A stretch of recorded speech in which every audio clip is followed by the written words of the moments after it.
The difficulty we're having at this moment in history is that we have no metaphysical underpinnings for our moral assertions. We have people confidently saying in print, this is right and that is wrong.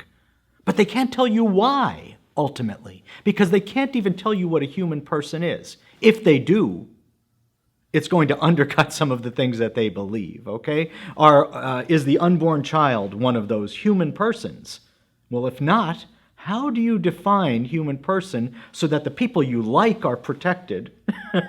You run into all kinds of problems like this. As I said before, we have these categories for understanding the world that give us a coherent morality that always gives a preferential option to the most vulnerable. Okay? Now, this has been around for 2,000 years, that we've been around using this language for social relations and for basic morality. People will sometimes say that our philosophical language for understanding these things and for articulating morality and articulating metaphysics, well, it's not scriptural. But we invented this language and adapted it from Greek philosophy so that we could interpret Scripture.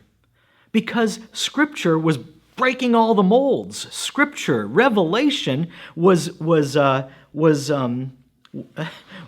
suddenly there on the scene with these realities, the incarnation of God, the multiplicity of persons in the Godhead. This is breaking all the categories. So the fathers of the church had to take the language of Greek philosophy and find a way to adapt it to expressing the inexpressible. And that's how we ended up with the categories that we have today. If we talk about substance, essence, person, form, all of these things we've adapted from the language of Greek philosophy so that we could understand, for example, the person of Jesus Christ. Historians of philosophy say that the idea of person was not fully developed until the 4th and 5th centuries because we had to say what we meant about Jesus Christ, that he was one whole person and not divided, a human person who had somehow, been grafted onto the divinity. No, that's not the way it is. We had to say what we meant about personhood in order to say what we believe about Jesus. So a lot of this has been absorbed in the wider culture. And we find now that at meetings of the United Nations, non-Christian countries, pagan countries, will invoke principles of Christian morality, even though they don't believe the metaphysical underpinnings of those things. So, we have people talking about victims' rights. Why do victims have rights? If you look through all of history, victims are losers. They don't have rights. They've forfeited those rights by losing. In the ancient world, when war was fought, there was no idea of a just war. There was no idea of battlefield morality.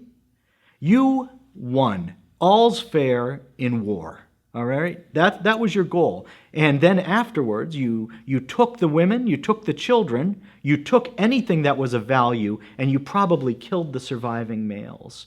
That's the way war was fought until Christianity came around and started talking about battlefield morality, which would have been a crazy idea before. There was no Marshall Plan in the ancient world.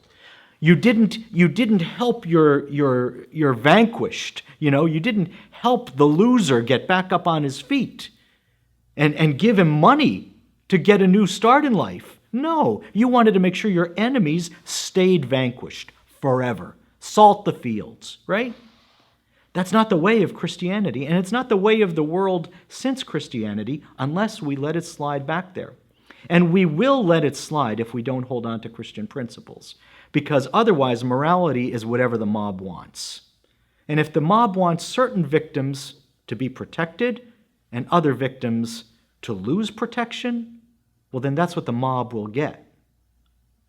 We have principles. We've got to return to our principles and return to a clear articulation of our principles and help these other people to see that they're dependent on our principles for their morality.